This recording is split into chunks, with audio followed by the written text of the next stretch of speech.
Hello everyone, welcome to Next Toppers. और आज हम पढ़ने वाले बायोलॉजी में बहुत इंपॉर्टेंट चैप्टर बच्चों, जिसका नाम है इवोल्यूशन।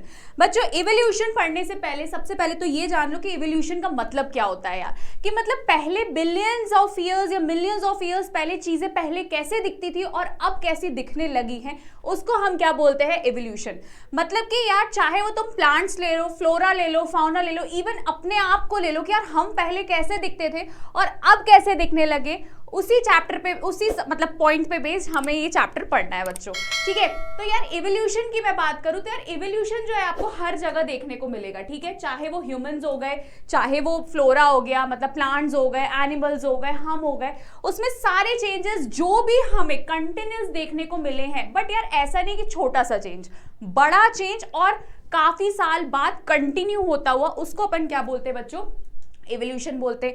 यार बच्चों सबसे पहले तो ये जान लो कि बोर्ड एग्जाम में ये चैप्टर जो है वो 4 मार्क्स का है। ठीक है, तो यार 4 मार्क्स के हिसाब से आपसे ना कैसा भी क्वेश्चन पूछा जा सकता है in the form of MCQ, है ना। मान लो 2 नंबर या 1 नंबर का आपसे एमसीक्यू पूछ लिया गया और उसके अलावा आपसे कुछ एक आध डिटेल का क्वेश्चन पूछ लिया गया, है ना। तो यार इस चैप्टर को आप उस बेसिस पे पढ़ना कि यार ये पूरा ना थियोरेटिकल बेस्ड है। मतलब हाँ, जो हम देख रहे हैं वही सेम चीज हमने थोड़ा बहुत यहाँ पढ़नी है कि यार कैसी बीक होती थी, चोंच कैसी होती थी, पहले कैसे दिखते थे, अब कैसे दिखने लगे, और क्या क्या हमारी जो लाइफ बनी या जो लाइफ का ओरिजिन हुआ वो कैसे हुआ। ठीक है, तो यार ये सारी चीजें हमें पढ़नी। तो यार बिग बैंग थ्योरी सबसे पहले, यार ये नाम तो तुमने सुना ही होगा बिग बैंग थ्योरी का, कि भैया एक पॉइंट था जहाँ पे ग्रेविटेशनल फोर्स लगा। ठीक है, एंड ग्रेविटेशनल जब फोर्स लगा तो ऑब्वियस सी बात है एक्सप्लोजन हुआ। तो जब एक्सप्लोजन हुआ तब उसमें से बहुत सारी चीजें निकली बच्चों। तो यार उसको अपन ने क्या बोल दिया, बिग बैंग थ्योरी बोल दिया गया। ठीक है, तो यार single huge explosion of a very dense matter from a singular point, जैसा कि मैंने बोला एक सिंगल पॉइंट पे, ठीक है, बहुत तेजी से एक्सप्लोजन हुआ because of the gravitational forces, and तब जाके बहुत सारी चीजें निकली। एंड यस, यूनिवर्स की अगर हम बात करें तो वो बहुत ही एक्सपांडेड फॉर्म में, ठीक है, यूनिवर्स जो अगर हम बात कर रहे हैं 500 बिलियन पहले जब बन चुका था, ठीक है, तो वो कैसा है बच्चों, बहुत ही ज्यादा एक्सपांडेड फॉर्म में। और वहां पे पहले क्या देखने को मिला, हाइड्रोजन एंड हीलियम। ठीक है, तो यार हम अगर अपनी बात करें तो यार हमारे पास जो यूनिवर्स है, ठीक है, हमारे पास जो गैलेक्सी, उस यूनिवर्स में बहुत सारी गैलेक्सीज भी थी। तो हमारी जो गैलेक्सी थी यूनिवर्स की अगर हम बात कर रहे हैं, अर्थ मतलब गैलेक्सी में जो अर्थ है ना, तो वो गैलेक्सी का नाम क्या है, मिल्की वे गैलेक्सी। ठीक है बच्चों, तो ये जो है गैलेक्सी अगर हम बात कर रहे हैं तो ये कब बनी, 4.5 बिलियन ईयर्स पहले। ठीक है, तो यार वही जैसे कि मैंने बताया कि थोड़ा सा जो ये पार्ट है पूरा कैसा है बच्चों, थियोरेटिकल पार्ट है, आपको थोड़ा सा इसके बारे में हल्का फुल्का पढ़ना पड़ेगा। ठीक है, सो कंडीशंस ऑफ अर्ली अर्थ, तो यार अर्ली जब अर्थ बना तो यार अर्थ तो जो था मैं बता चुकी हूँ कि 4.5 बिलियन पहले ही बन चुका था। अब उस अर्थ में कुछ भी नहीं था, है ना, कुछ भी नहीं था। जैसे कि क्या, अगर आप पहले बात करो तो ना ही एटमॉस्फेयर थी, water vapour, methane, carbon dioxide and ammonia release from the मॉल्टन mass covered the surface. ठीक है, पहले यही सारी चीजें रिलीज हो रही थी। ठीक है, the UV ray from the sun cause the decomposition of water into the hydrogen and oxygen. तो जो यूवी रेज थी जो सन से निकल रही थी वो क्या कर रहा था, डिकम्पोजिशन का काम कर रहा था। ठीक है, और क्या रिलीज कर रहा था, hydrogen and oxygen from the water. So hydrogen gas being lighter escaped into the space and yes oxygen that remain behind, यहाँ पे आपको ऑक्सीजन भी देखने को मिला। इसके अलावा ozone, very important, ozone layer का भी बच्चों फॉर्मेशन देखने को मिला। As the water vapour cooled it felt as rain to fill all the depression and the form the ocean. ठीक है, तो जैसे पानी कूल हुआ, ठीक है, जैसी वाटर वेपर कूल हुआ तो बनी बात है रेन हुई, एंड रेन होने के बाद किसका फॉर्मेशन हुआ बच्चों, ओशंस का। तो यार हम अगर अपनी लाइफ की बात करें, ठीक है, तो लाइफ जो रहती है वो अपीयर हुई है, मतलब यहाँ इस पर्टिकुलर इसकी बात करें तो 500 मिलियन पहले ही हो चुकी है, जो मैं आपको पहले बता चुकी हूँ। ठीक है, बस फर्क इतना है कि उस टाइम पे चीजें बहुत अलग थी। शुरुआत के बारे में हम बात कर रहे थे कि शुरुआत कैसे हुई है। ठीक है, अब यह है ओरिजिन ऑफ लाइफ की थ्योरी की अगर हम बात करें तो early Greek believe that the unit of life is called the spores were brought to the different planet including earth. And इस थ्योरी को बच्चों बहुत इंपॉर्टेंट है, पेंस्पर्मिया बोला गया है। ठीक है, इस थ्योरी को क्या बोला गया है, panspermia. So for a long time it was also believe that life could originate from the decaying and rotten matter, है ना, खराब और सड़े हुए मैटर से, जैसे कि स्ट्रॉ हो गया, मड हो गया। पहले तो ये भी माना जाता था कि यार इस चीज से भी लाइफ जो है वो ओरिजिनेट हुई है। ठीक है, now this was the theory of the spontaneous generation and it was disproved by the Louis Pasteur. ठीक है, और इस चीज को जो है लुइस पास्चर ने बोला कि नहीं ये गलत है। ठीक है, नाउ अब यार मिलर्स एक्सपेरिमेंट की अगर मैं बात करूं तो मिलर्स एक्सपेरिमेंट में कुछ नहीं था यार, बहुत ही सिंपल सा था, एक फ्लास्क लिया। ठीक है, यहाँ पे देखो ध्यान से, तो मिलर्स एक्सपेरिमेंट में एसएल मिलर ने बताया 1957 में, तो उनने सबसे पहले क्या लिया बच्चों, एक नॉर्मल तरीके से समझो, एक फ्लास्क लिया जिसमें क्या था, मीथेन, हाइड्रोजन एंड अमोनिया था और वाटर था, और उसको क्या किया उन्होंने 800 डिग्री सेल्सियस पे उबाल दिया। ठीक है, 800 डिग्री सेल्सियस पे अगर उबाला तो ऑब्वियसली बात है वेपर्स निकले। तो उनने क्या देखा, क्या बन रहा है, अमाइनो एसिड्स का फॉर्मेशन देखने को मिल रहा है। जब उनने 15 डेज बाद, है ना, after the 15 days of electric discharge, similar experiment by other scientist found for the formation of nitrogen bases pigments and fats. इसके अलावा मतलब जब उनने बॉईल किया, वेपर्स निकले, तो उनने ये नोटिस किया भाई कि सीधी सी बात है, यहाँ पे क्या बन रहा है, अमाइनो एसिड्स का फॉर्मेशन हो रहा है फ्लास्क में, and after the 15 days of electric discharge. ठीक है, तो ये 15 दिन बाद ये चीज देखने को मिली, और उसके बाद और भी साइंटिस्ट आए जिन्होंने सेम एक्सपेरिमेंट किया।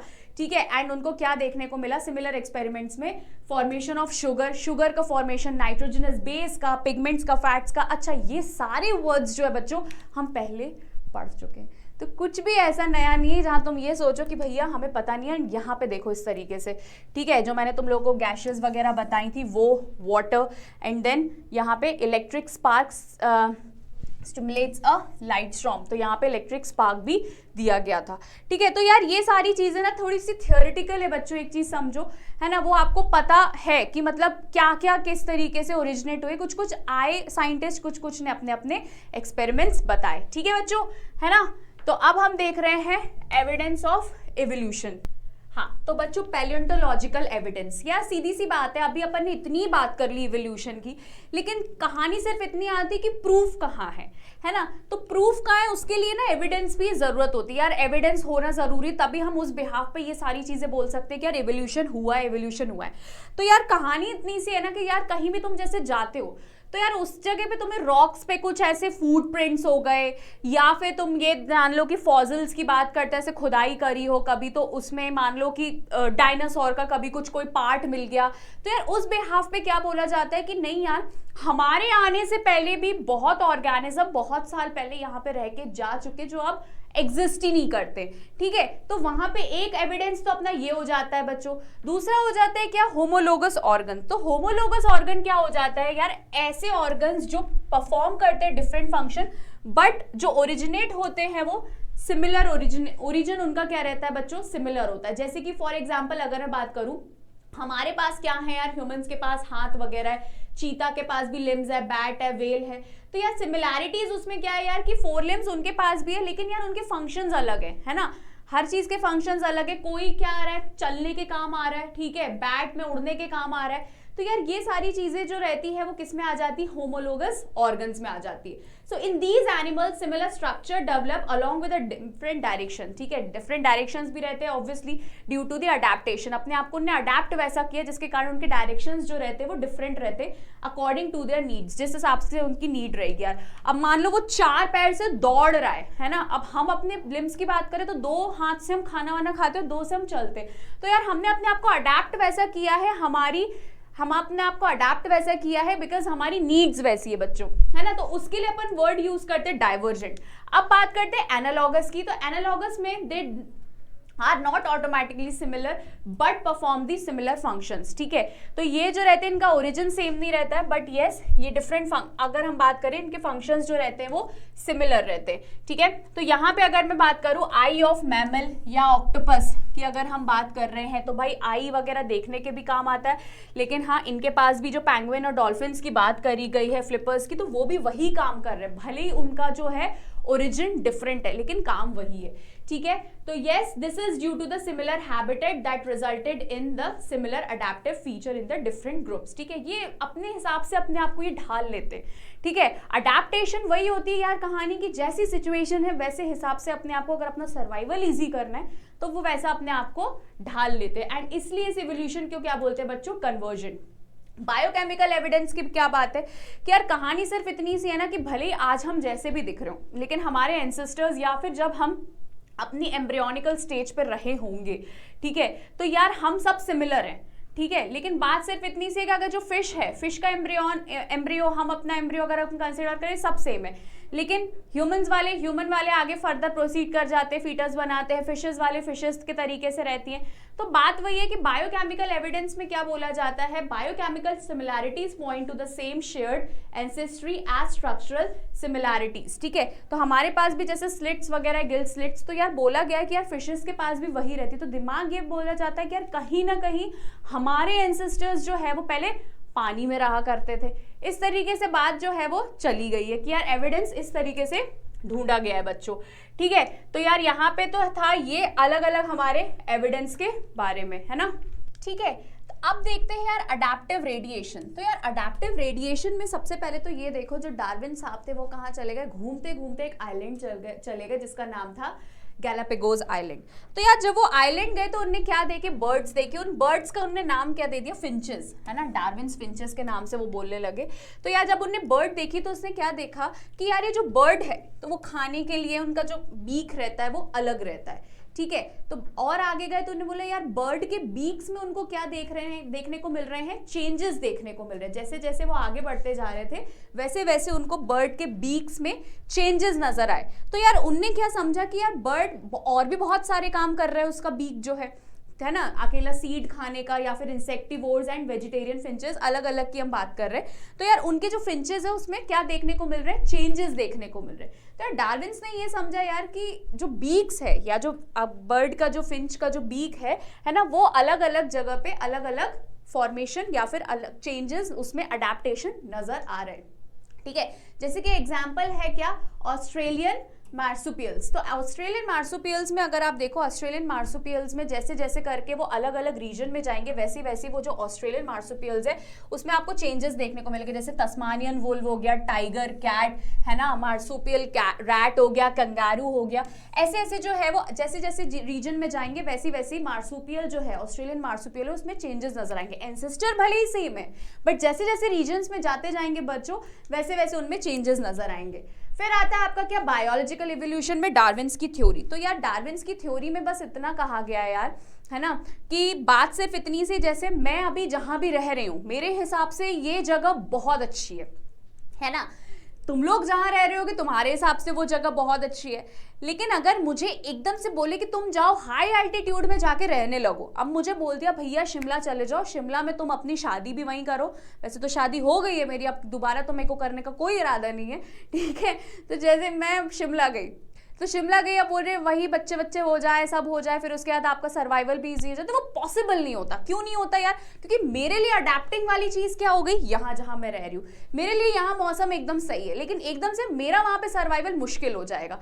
लेकिन हाँ, अगर मैंने जैसे तैसे करके सर्वाइव कर लिया, जैसे तैसे करके मैं सर्वाइव कर लिया, मेरी अगली जनरेशन आई, फिर उसकी अगली जनरेशन, उसकी अगली जनरेशन, तो मेरी जो अगली जनरेशन, फिर उसकी अगली जनरेशन आती जाएगी, तो वो उस एनवायरनमेंट में क्या हो जाएगी बच्चों, फिट हो जाएगी, है ना। तो उनके लिए वो कैसा हो जाएगा, अडेप्टिंग फीचर हो जाएगा कि हाँ ये जो शिमला का मौसम है ना, जो इसमें जहाँ इतनी भयंकर ठंड पड़ती है ना, स्नोफॉल होती है, तो वो उनके लिए एकदम सही हो जाएगा। तो यार उनका कहना ये था कि यार जो जो अडेप्टिंग की बात करी गई है यहाँ पे, है ना, जिसके लिए जो एनवायरनमेंट जो सही रहेगा, जो सर्वाइवल, वो ही सर्वाइवल कर पाएगा अपना, जिसके लिए जो अडेप्ट कर पाएगा जिस जगह पे अपने आप को, ठीक है। तो यहाँ उन्होंने वही बोला, fitness is the end result of the ability to adapt and get the selected by the nature, ठीक है। Fitness is based on the characteristics which are inherited, है ना। कहानी सिर्फ इतनी सी है यार कि ये सारी चीजें जो है वो इनहेरिटेंस पे भी डिपेंड करती है, ठीक है।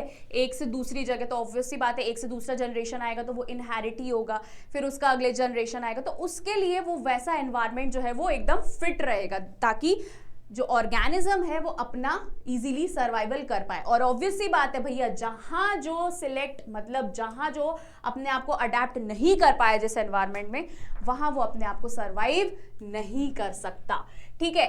अब यार लेमार्क्स थ्योरी ने क्या बोला यार, लेमार्क्स थ्योरी ने कहा इतना कि भैया जो लेमार्क्स साहब थे तो उनने इतना इवोल्यूशन के फॉर्म में ये सारी चीजें बोली कि यार ये जो चीजें हैं वो अक्वायर्ड फॉर्म में, है ना। जैसे मान लो कि यार मैंने हेयर कलर करवाया, ठीक है, मैंने अपना हेयर कलर करवाया, तो यार ये तो मेरा बर्थ के बाद मेरा दिमाग चला कि यार मेरे को करवाना है, मेरा मन है, बट अब मैं ये थोड़ी ना बोलूँगी कि मेरा जो बच्चा होगा उसको भी एकदम रंगे हुए बाल निकले, दैट्स नॉट पॉसिबल, क्योंकि यार ये चीज़ तो मैंने अक्वायर्ड की है ना।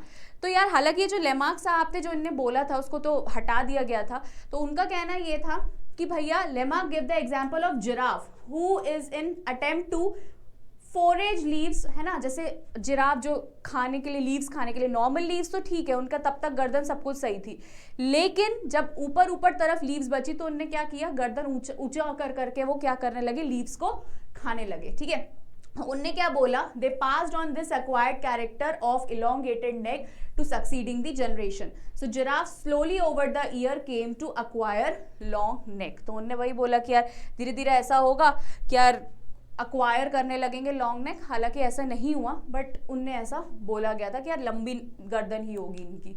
ठीक है, फिर उसके बाद आता है मैकेनिज्म ऑफ इवोल्यूशन, है ना, वेरी इंपॉर्टेंट है ना बच्चों। मैकेनिज्म ऑफ इवोल्यूशन की अगर बात करूं, सो ह्यूगो डे वेरीज, तो यार ये जो साइंटिस्ट थे उनका कहना ये था कि भाई म्यूटेशन जो है एकदम धड़ल्ले से हो जाते हैं, है ना, कि मतलब आज तुम्हारे अंदर कुछ भी म्यूटेशन हुआ मतलब एकदम से तुम्हारे अंदर पूरे चेंजेस आ जाएंगे। तो यार उनका कहना ये था कि म्यूटेशन जो रहता है ऐसे तुम सालों साल तक ऐसे इंतजार नहीं कर सकते, तुम्हारे अंदर एकदम से चेंजेस आ जाएंगे, उसका उन्होंने क्या बोल दिया, नाम म्यूटेशन बोल दिया। तो mutation is a large differences arises suddenly in a population, एकदम से धड़ल्ले से चेंजेस आ जाएंगे पॉपुलेशन में, उसका नाम उन्होंने क्या दिया, म्यूटेशन दिया, जो कि एक रैंडम एंड डायरेक्शनलेस, इसका कोई डायरेक्शन नहीं, जैसे कि डार्विन्स ने बताया कि यार धीरे धीरे करके होगा, वेरिएशंस स्मॉल और प्रॉपर डायरेक्शनल चेंजेस देखने को मिलते हैं। लेकिन ये साहब ने क्या बोला कि भैया नहीं, एकदम से होगा और इसका कोई भी डायरेक्शन नहीं होगा, एकदम डायरेक्शन लेस रहेगा। So yes, Hugo de Vries believed that the mutation caused speciation and hence इसका नाम क्या बोला गया, सॉल्टेशन, जो कि एक सिंगल स्टेप लार्ज म्यूटेशन के नाम से भी जाना जाता है। ठीक है बच्चों, तो भैया देख लो दोनों के दो साइंटिस्ट हैं, दोनों ने अपने अपने बारे में क्या क्या बताया है ना। ठीक है, तो अब आता है हार्डी विनबर्ग प्रिंसिपल। तो यार हार्डी विनबर्ग प्रिंसिपल का कहना ये था कि यार जो सेक्सुअली रिप्रोड्यूस कर रहे ऑर्गेनिज्म, जैसे मान लो ह्यूमंस हो गए या फिर आप कोई भी ऑर्गेनिज्म मान लो हाथी वगैरह हो गए, तो उनका जो पॉपुलेशन है, जैसे मान लो अगर ह्यूमंस है तो ह्यूमन की पॉपुलेशन देखने को मिल रही है, ठीक है, या फिर कोई भी एनिमल्स है उनकी मतलब पर्टिकुलर हाथी की बात करो तो हाथी की पॉपुलेशन मिल रही है। तो यार उनका कहना ये था जो उनके एलिल्स है या जो जीन है उनकी फ्रीक्वेंसी क्या होनी चाहिए, 1 होनी चाहिए, मतलब कॉन्स्टेंट होनी चाहिए। ठीक है, तो उसी पे बेस्ड उन्होंने क्या बताई यार, एक इक्वेशन बताई बच्चों, p plus q square is equals to p square plus 2pq plus q square is equal to 1। तो यार जो भी उनका कहना ये था कि ये हमेशा इज इक्वल टू 1 होना चाहिए। सो पी क्यू जो रहता है वो क्या रिप्रेजेंट कर रहा है, एलिल्स को रिप्रेजेंट कर रहा है। एलिल्स वर्ड आपको ऑलरेडी इनहेरिटेंस चैप्टर में बहुत अच्छे से बता चुकी हूँ मैं। ठीक है, तो जो सेम होते हैं उसको होमोजाइगस बोलते हैं और जो डिफरेंट होते हैं उसको बच्चों हीट्रोजाइगस बोलते हैं। तो यहाँ पे पी स्क्वायर की फ्रीक्वेंसी इसने क्या बताई है, होमोजाइगस, जो पी से डिनोट रिप्रेजेंट कर रहे हैं। क्यू की बताई अगेन होमोजाइगस, जो क्यू से डिनोट कर रहे हैं। पी क्यू को हमने क्या बोला है, हीट्रोजाइगस कंडीशन के नाम से जाना गया है। अब इसके अलावा बच्चों और फैक्टर्स है जो अफेक्ट कर सकते हैं, जैसे कि genetic migration, gene flow, genetic drift, mutation, genetic recombination and natural selection.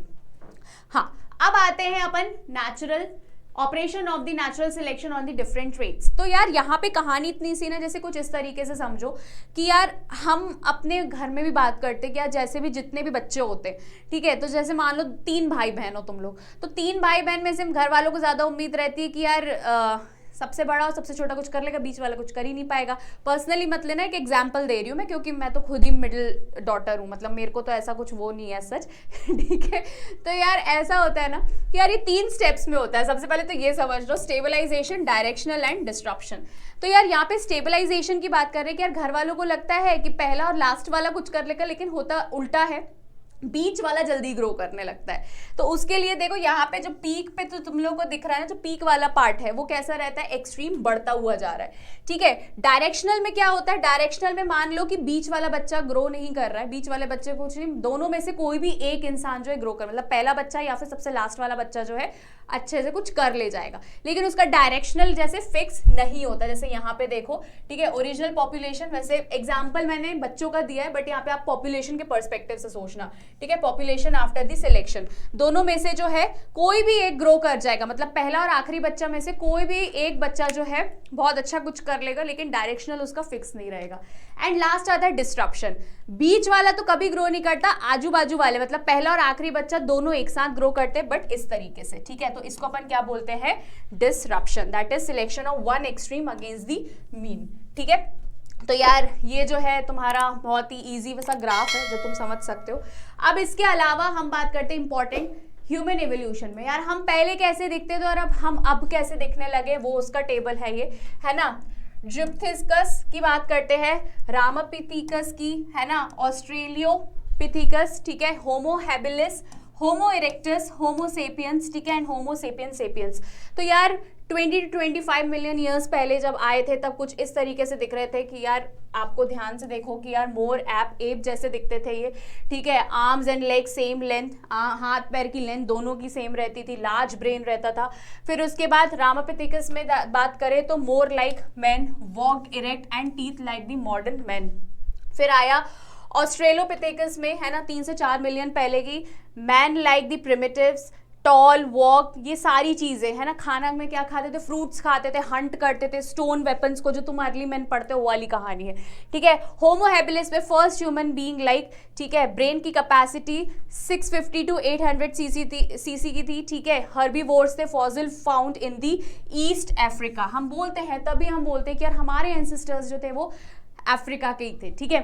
Then उसके बाद होमो इरेक्टस भी आए, फिर उसके बाद होमो सेपियंस एंड लास्ट में होमो सेपियंस सेपियंस हम अपनी बात कर रहे हैं, ठीक है। स्टार्टेड एग्रीकल्चर, है ना, 10,000 years back human settled started, है ना, pre historic caves and art develop, ठीक है। तो यार ये जो है अलग अलग तरीके के इवोल्यूशन है ना ह्यूमंस के, और इसको प्लीज वेरी IMP लिख लेना क्योंकि यार ये पूछा जाता है, ठीक है।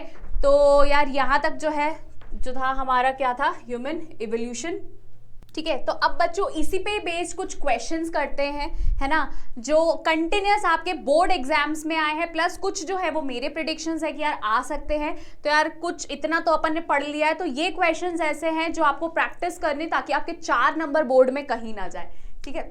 तो सबसे पहले single step 1 second, single step large mutation leading to the speciation is also called, तो यस ये हमने पढ़ा था ह्यूगेटिवेरिज में, म्यूटेशन में, ठीक है, जिसको क्या बोला गया है, सॉल्टेशन बोला गया है। Variation cause due to the mutation are random and directionless, है ना, एक एक चीज मैंने डिस्कस करी है, कोई भी कंफ्यूजन नहीं होना चाहिए। At which stage during the evolution did human use the hide to protect their bodies and buried their dead, that is Neanderthal men, ठीक है। Now what role does an individual organism play as the Darwin's theory for the natural selection, ठीक है। तो यार ये हमने already discuss किया था कि यार ऑब्वियस सी बात है, changes and yes very important adaptation जो है वो बहुत ज़्यादा ज़रूरी है, ठीक है। Right the probable differences in eating habit of the Homo habilis and Homo erectus, तो probables difference in the eating habit of the Homo probabilis and Homo erectus are as follows.